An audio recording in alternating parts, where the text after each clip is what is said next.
Hey everybody, welcome back to channel Stu Clark. Today we've got a bit of a different video. We're going to be playing with a wide angle lens.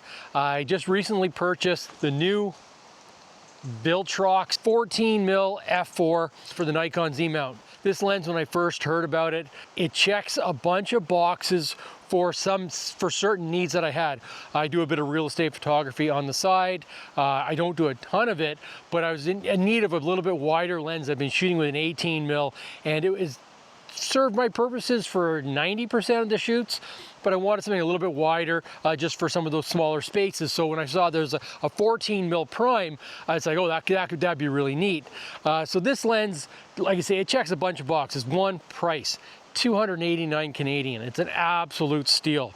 Size and weight, it's tiny. It's absolutely a tiny little lens. So it's a lens that I say I'm a wildlife photographer 98% of the time, but it's always nice to have a wide lens with you. And this one's so small, it can easily be in the pocket all times. It's 170 grams. It's absolutely minuscule. I wish it was a bit faster. You know, the 16 1.8 was lens I had been kind of eyeing since it had been released, but now it's up to 840 bucks Canadian, and it's a lens I'd like to do a bit of astrophotography, but it's something that I so rarely do. It's hard to justify spending the money on that right now. But this, at that, like I say, at that under $300 price point, it's kind of a no-brainer. Okay, yeah, it's great. Give it a go. First impressions, for the money, it is absolutely phenomenal. It is amazing. Edge-to-edge sharpness is great. I'm sure there's a bit of chromatic aberration. I'm not going to test any of that right now. That's all stuff that can easily be corrected in software after the fact. But the thing that we're going to take a look at today, and it's something that I don't think there's been enough talk about it when people are talking about how good this lens is. You hear people say it's got good close focus. What they don't say, it's got fantastic close focus. So this lens, so if you compare this lens to the two other Nikon 14mm, they've got the 14-30 f4 and they've got the 14-24 2.8. The 14-30 focuses to 0.28 meters, so 28 centimeters from the focal plane.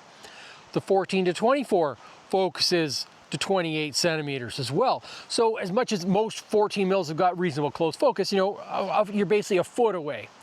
This lens focuses to 13 centimeters, which means that if you're going from the focal plane, you're focusing within an inch or two of the front of the lens. So not only does it focus really close, the magnification because of that is absolutely fantastic. And it's something I didn't realize looking at the specs. You know, it's kind of, I had a certain understanding of, yeah, it focuses close, it's wide angle, great. This lens, so if you look at the 14-24, for example, the maximum magnification is 0.13 times. If you look at the 14-30, the maximum magnification is 0.16 times.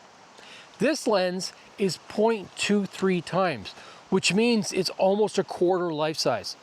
It's comparable to my 200-500, which is an amazing close-up lens. It's comparable to the old 300 f4, which is another amazing close-up lens.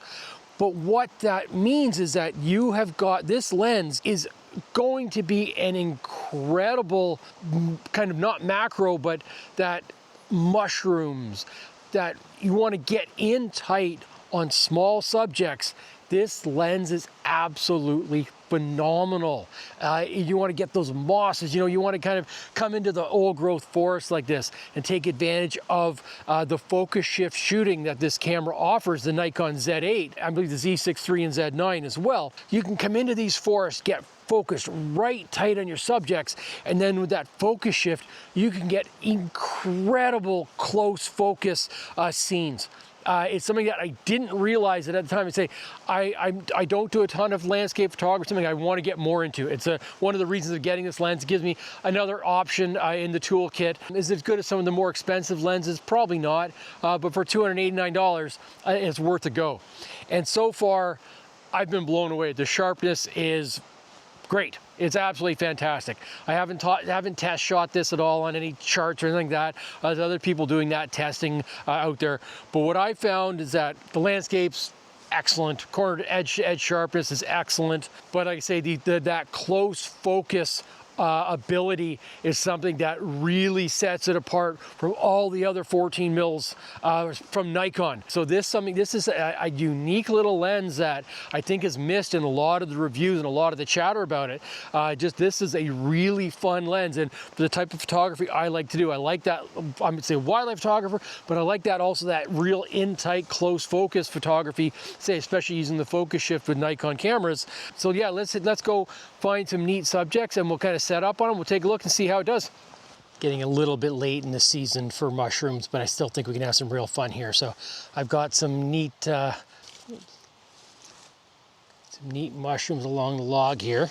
So with the camera, we basically set up right on top of it. So this allows us to just get really close with this lens.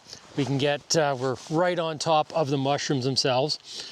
So we're going to make sure that we're going to utilize the focus shift shooting on this one. So with focus shift shooting, one of the things I really like about it is, a lot of people say, why don't you just stop down? The idea behind focus shift is not only, sure, you could shoot this at f11, f22, whatever you want. What I like about the focus shift though is that because you've got shots sharp, if you shoot with a wider aperture, once you get to the end of your subject, you then get bokeh behind it. So it'll actually allow you to get great depth of field that completely covers your subject, but then you've got a nice out of focus blur behind it. So that's one of the really nice features I like it. With this, probably 15 shots will be enough to cover it. I'll just shoot 30 just to give myself a little bit of extra buffer on it. And you can just then utilize, when you're in Photoshop, you just decide where you want the rear bokeh to be stopped, where you want the rear out of focus to start. You just don't include any of those in the focus stack. We're going to make sure that we're sharp on the very front mushroom, right, so you can just get an idea of how crazy this lens is. So there's an idea of the distance where I'm literally, a couple fingers width from the front of the lens, and it's totally in focus on that front mushroom there. Okay, so let's take a shot. Let's take the series here.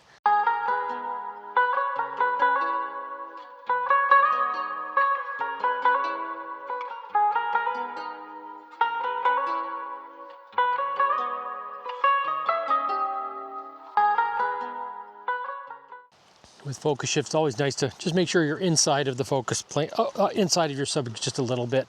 Awesome. Well, let's go find another subject.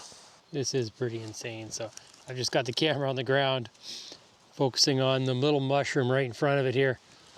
And it's pretty crazy how you can actually get that focus that close. Yeah, so like I say, the close focus of this lens was a real treat. I was not expecting it.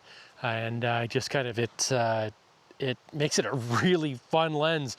For 289 bucks, it's worth buying it for this use case alone, let alone anything else. This is number one, for me, actually, going to be the number one reason to use it and how I'm going to utilize it. Ton of fun, really unique shots. Thanks for joining me today. Totally fun shoot with the Viltrox 14mm f4 Air for Nikon Z. And yeah, like I say, couldn't be happier. The build quality seems excellent. You've got it's for $300. You've got it's a metal mount, which is definitely a plus. I'm not a fan of the plastic mount, so the metal mount's really nice. Yeah, like I say, Viltrox, you can't go wrong for that kind of money. Well, till next time, we'll see you out there. Take care.